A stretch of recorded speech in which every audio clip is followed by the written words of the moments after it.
Hello, my name is Jenna Leiter, and I'm going to talk a little bit about social workers' role at the macro level and a little overview of my opinion of Who Moved My Cheese as well.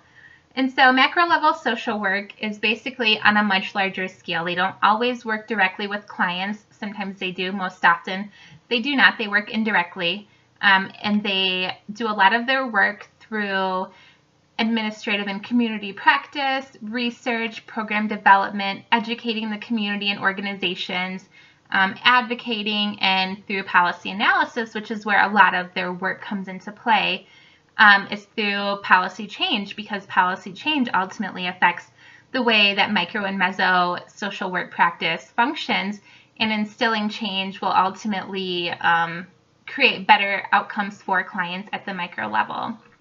And so they work on a much bigger picture.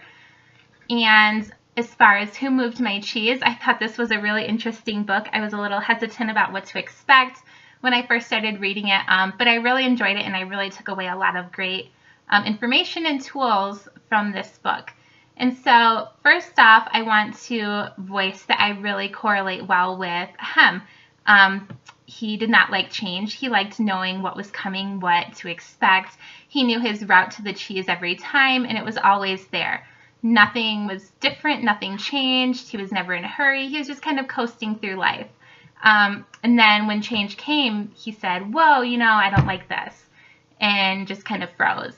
And so I thought the models of change that were described in this can really be put into play with our client base when we become social workers. And helping them to be a little bit more like Ha and say, hey, here's change. Don't be scared. Push forward, laugh at the face of it, and keep moving on and go down a different path and be okay. And so the models of change that kind of were laid out was to always anticipate change and expect that it's coming. They have to be aware of the smaller changes that are occurring around them, which are subtle reminders that a bigger change is coming. And then we have to keep moving forward. We have to embrace change. Because it could potentially bring about really great positive outcomes, and we have to work at our instilling this belief into our client of helping them to feel resilient and empowered in the face of change, and not backpedal because change is coming and go back down the wrong path or the path that they were going down before. And this is where having a strong support system comes into play to help them keep pushing forward, keep reminding them that this is going to be a good thing. Keep pushing down this path in life. Don't be scared. You can do it. And just having someone advocating for them in their corner, cheering for them, is really beneficial to helping them stay on track in traveling down this new path to find their new cheese.